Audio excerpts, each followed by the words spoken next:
Good morning. I've got your energy stories for the first week of March 2021. In the first story, hundreds of electric school buses are coming to Maryland in the largest order of electric buses to date. Last week, Montgomery County voted in favor of a 16-year, $169 million contract to lease 326 Thomas-built e-buses, part of a plan that could eventually cover its fleet of over 1,400 vehicles. Perhaps even more meaningful is the fact that the county's engaged with a vendor that's paying to put in bi-directional equipment so the buses can actually sell electricity and electric services back to the grid. The county's predicting savings on fuel and maintenance, and in a few years, this type of announcement probably won't even be noteworthy. The economics are such that it costs a lot right now for counties and school districts to buy those buses, but with financiers stepping in and offering leasing arrangements, this should become an easier lift in the years to come. On another note, a new report from McKinsey for the Hydrogen Council puts the pipeline of hydrogen projects globally at 228, worth over $300 billion. This is largely driven by the EU directives and their ambitious goal of 40 gigawatts of electrolyzers by the end of the decade. That stimulated announcements just in Europe of 126 projects. Obviously, there's many a slip twixt cup and lip. Not all these will get built.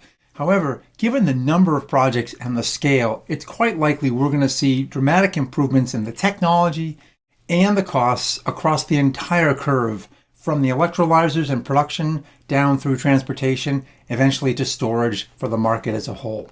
So expect to see more progress in that area, just given the enormous amount of investments expected. In other news, the Federal Energy Regulatory Commission last week issued a preliminary permit for the proposed 2.2 gigawatt, $3.6 billion Navajo Energy Storage station pumped hydropower project. This thing would lean on the transmission infrastructure from the now-defunct Navajo Generating Station coal plant and offer up to 10 hours of supply to markets in California, Arizona, and Nevada. The water would come from Lake Powell. It's an ambitious plan and will take years to build, and the U.S. hasn't seen a new large pumped hydro project for decades. So maybe this one will make it through the gauntlet. In offshore wind, U.S. offshore wind commitments are beginning to see related onshore development industrial activity finally starting to pick up.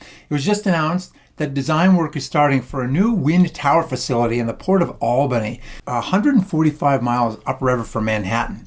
This factory is intended to produce the offshore towers and bases to the tune of 150 annually over an anticipated 30-year period.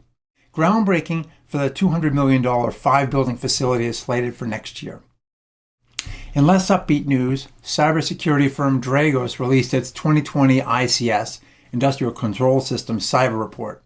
It found that at least 2 global ICS original equipment manufacturers were using the compromised SolarWinds software in that really famous hack last year, and it was being used across maintenance links into industrial control systems networks, including at least one where there was turbine control software. Not good news for the power industry. Dragos also announced that 4 new threat groups had emerged in 2020, bringing the total number globally now to 15. One new group, Talonite, has a strong focus on the U.S. electric sector, and its identified infrastructure and phishing emails targeted groups such as NERC and the American Society of Civil Engineers. Dragos indicated foreign adversaries are increasing their investments across the spectrum and upping their overall game. It's pretty rough out there right now in this new cyber battleground between nations. And finally, on a more positive note to end, the U.S. Post Office gave Oshkosh Defense a government contract to build its first fleet of mail delivery vehicles in 3 decades. The deal allows for delivery of between 50,000 and 165,000 electric delivery vehicles to the post office over a period of 10 years. And I thought Oshkosh just made kids' clothes. That's all for this week. Thanks for watching. We'll see you next week.